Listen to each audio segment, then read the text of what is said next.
কয়েক ঘন্টার মধ্যেই চালু হবে এইচএস এর পরীক্ষা।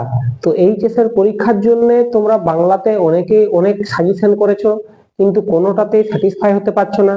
তাই তোমাদের কাছে আজকে আমি বাংলা সাজেশন সম্বন্ধে আলোচনা করব, যেগুলো তোমরা সহজেই পেয়ে যাবে, অর্থাৎ 100%-এ 100%ই কমন পাওয়ার চান্স আছে।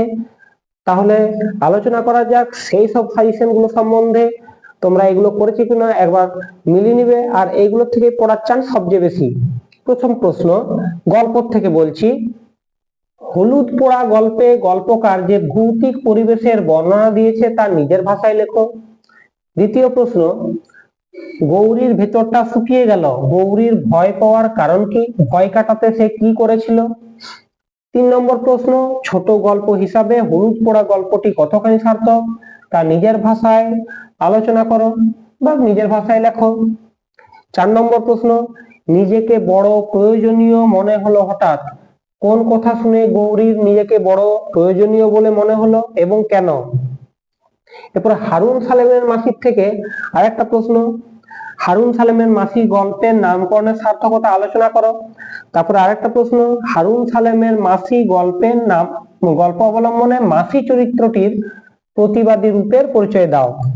এরপরে কবিতার থেকে প্রথম প্রশ্ন, প্রার্থনা কবিতাটির মূল বক্তব্য নিজের ভাষায় লেখো। দ্বিতীয় প্রশ্ন, মৃত্যুর পাশ কাটিয়ে বাবা এলো ছেলে এলো না উদ্ধৃতাংশের আলোকে কোন দুর্যোগের ইঙ্গিত পাঠকের সামনে তুলে ধরেছেন তা আলোচনা করো। 3 নম্বর প্রশ্ন, প্রার্থনা কবিতায় কবি কিভাবে ভারতবর্ষকে স্বর্গে জাগরিত করার কথা বলেছেন তা আলোচনা করো। 4 নম্বর প্রশ্ন, তিমির হননের গান কবিতাটি কোন প্রেক্ষাপটে লেখা, কবি কেন তিমির বিনাশী নন বলেছেন। নাটকে কোন কোন গুরুত্বপূর্ণ প্রশ্নগুলো আসতে পারে সেগুলো আমি দেখে দিচ্ছি। প্রথম প্রশ্ন, নানা রঙের দিন থেকে নানা রঙের দিন নাটক অবলম্বনে প্রম্পটার কালীনাথ সেনের চরিত্র আলোচনা করো। দ্বিতীয় প্রশ্ন, একাঙ্ক নাটকের হিসাবে নানা রঙের দিন নাটকটি কতখানি সার্থক তা আলোচনা করো। 3 নম্বর প্রশ্ন, অভিনেতা মানে একটা চাকর, একটা জোকার, একটা ক্লাউন, লোকেরা সারাদিন খেটে এলে তাদের আনন্দ দেওয়াটাই হলো নাটকওয়ালাদের কর্তব্য। বক্তার কথার তাৎপর্য আলোচনা করো।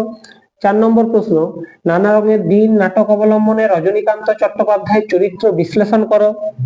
এরপর ডাকঘর থেকে কি কি আছে, ডাকঘর অনুসারে দইওয়ালা গ্রামের পরিচয় দাও। 2 নম্বর প্রশ্ন, ডাকঘর নাটকে সুধার কোন কোন কাজের পরিচয় পাওয়া যায়। অমলের সঙ্গে বালিকা পরিচয়ে সুধার যে কথোপকথন হয়েছিল তা নিজের ভাষায় লেখো, এটা খুবই গুরুত্বপূর্ণ। 3 নম্বর প্রশ্ন, অমল ছেলেদের দলকে তার সব খেলনা দিয়ে দেয় কেন, অমলের সঙ্গে ছেলের দলের কথোপকথন নিজের ভাষায় আলোচনা করো। 4 নম্বর প্রশ্ন, কিভাবে রাজার চিঠি অমলের কাছে এলো, ডাকঘর নাটক অবলম্বনে তা নিজের ভাষায় লেখো। 5 নম্বর প্রশ্ন, ডাকঘর নাটকে অমল চরিত্রটি আলোচনা করো। 6 নম্বর প্রশ্ন, ডাকঘর নাটকে অমলকে কবিরাজ বাইরে যেতে নিষেধ করেছিলেন কেন। এই প্রশ্নগুলো খুবই গুরুত্বপূর্ণ, তোমরা বারবার করে পড়বে, তাহলে তোমরা এই প্রশ্নগুলো পাবে। এবং ভিডিওটি ভালো লাগলে অবশ্যই সাবস্ক্রাইব করবে, লাইক করবে এবং বন্ধু বান্ধবকে দেখার সুযোগ করে দাও, যাতে তারা এই সাজেশনটা পেয়ে থাকে।